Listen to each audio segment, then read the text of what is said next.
I'm Insomniac, and this is the Ball Inspector.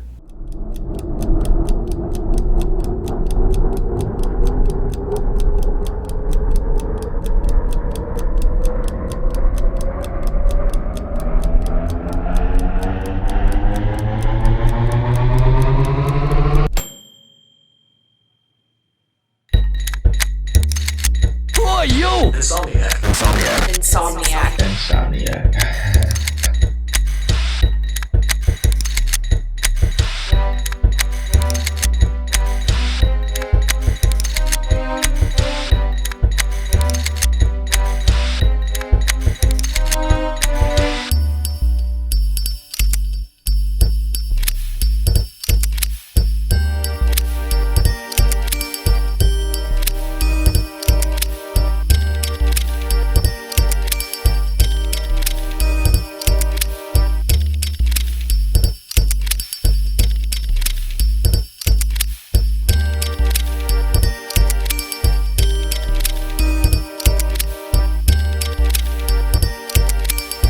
Okay, before I get this review started, I would like to give a big shout out to Steve. You just saw a little unboxing there before this review started. That's because he dropped this watch off as soon as it came in. He didn't even open it or wear it or look at it yet himself. So very cool that he would drop that off for me to review ahead of time. If you have any watches you'd like to see me review on this channel, feel free to email me at shoulditimetthis@gmail.com. I will tell you where to send the watches. They will be reviewed, insured, and sent back. Okay, let's get into the watch. The stainless steel case on the Ball Inspector is very interesting. First of all, it's square, but only from above or below. Look at it from the side, and you'll see that both the case and the crystal are actually curved to a perfect degree that it rides the curve of the wrist really well. The raised square area, which on a round watch would probably be considered a bezel, is polished, as are the sides of the case and the back of the case. The only part of the case done in brushed stainless is the border and tops of the lugs below the square bezel area. Speaking of that raised section, it adds a cool dimension to this piece by standing out from the main body of the case. Case back is held on with 4 screws, and it has a nicely embossed bit of text giving you small bits of information about the watch, as well as the double R logo in the center, which I believe stands for Railroad, because Ball is known as a watchmaking tribute to railroad history, but feel free to correct me on that in the comments if it's inaccurate. The crown on this piece isn't very grippy, but being that it's a quartz watch that doesn't require any winding, it's not a big deal.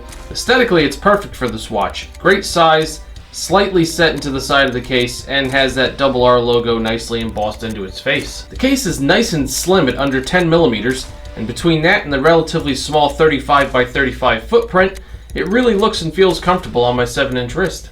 The only negative I could point out about the case is that the polished areas are the biggest fingerprint magnets I've ever seen. It almost seems like you can fingerprint and smudge the watch just by looking at it for too long. Otherwise, it's a nice case. Under the curved sapphire crystal, there is a lot of fine detail on the dial of the Inspector.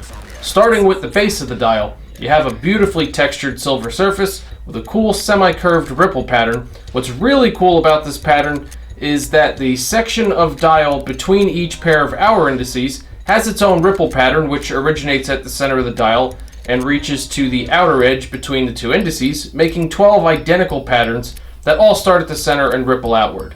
This textured pattern is not only nice to look at, but it really plays with light well depending on the different angles you view the watch. Above that, you have the hour and minute tracks. The minute track is simple black lines, while your hour track is comprised mainly of the tritium tubes at each hour mark. But each tube has a thin black rectangle around it, which adds a bit of contrast to the hour indices.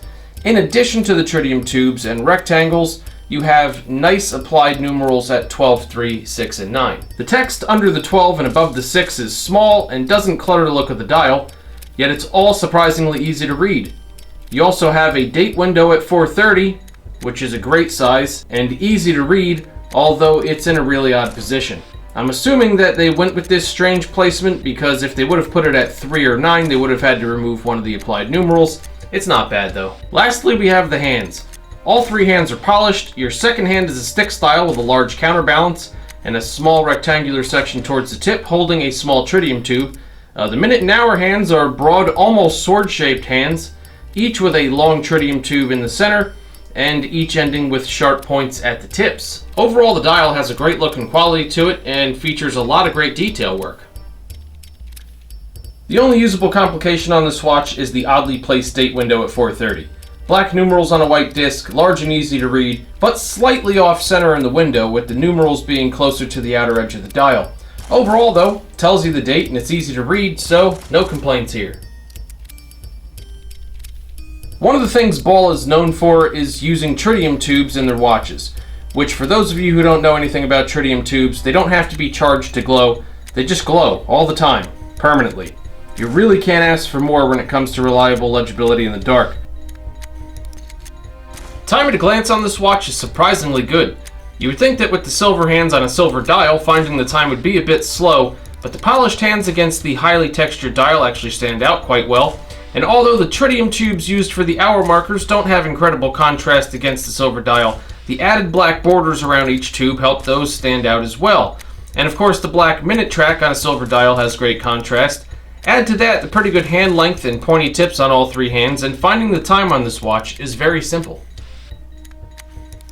Accuracy with this watch has been flawless in the time that I've had it. The watch came set literally to the second when compared with the time on my phone, and it hasn't deviated since.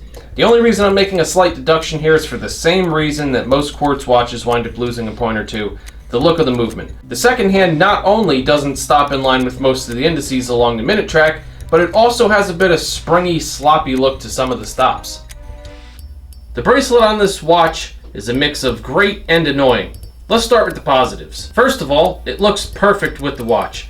You have brushed links with these square polished inner links that complement the raised square bezel-like area on the case. The bracelet has a nice thickness and heft to it, which are comfortable on the wrist and balanced well with the body of the watch. And this watch uses a hidden clasp with the R logo embossed into this little circle here, so the underside of the bracelet has an unbroken look to it, with only the R logo giving away where the bracelet comes apart. It's also worth mentioning that oftentimes these internal hidden clasps aren't very comfortable, but I found this one to not be noticeable at all, which was great. Where the negatives start is with the polished square inner links. Just like with the polished parts of the case, I've never seen anything attract fingerprints and smudges as much as these square links. I'm pretty sure I spent half my time with this watch, literally, wiping fingerprints off of it. The bigger annoyance though is the clasp. As I mentioned, it was comfortable, but it's not easy to get off. That's great in terms of stability, it certainly isn't going to pop off while you're wearing it, but it definitely takes some force to get it to come apart. Also, you can't snap down each side in any order you want. Because of the R thing that sticks out halfway over this link here, there we go, you have to snap down the other side first, or you can't close the clasp. It's something that I'm sure you'll get used to if you wear the watch daily, but it is slightly annoying.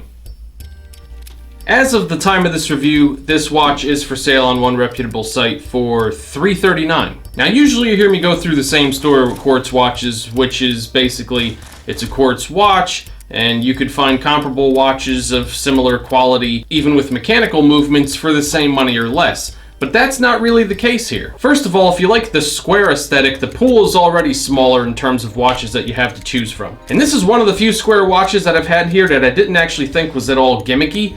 It was very thoughtfully designed. Second, yes, it is a quartz watch, but it's incredibly accurate, and if you subtract the movement thing, you have to remember that Ball really does make a quality watch, and this is no different. And one of this brand's hallmarks, like I said earlier, is using tritium tubes for lume, and they are not cheap. So when you add up the build quality, sharp details, and 15 tritium tubes that are in this watch, $339 is actually a pretty solid price. Alright, again, a big thank you to Steve for dropping this off. Very cool piece. I like to see things like this come through here. If you enjoyed the review, hit the thumbs up, leave some comments, feel free to share it, make sure you subscribe, all of that fun stuff that you hear all the time on YouTube, and I will see you all at the next review.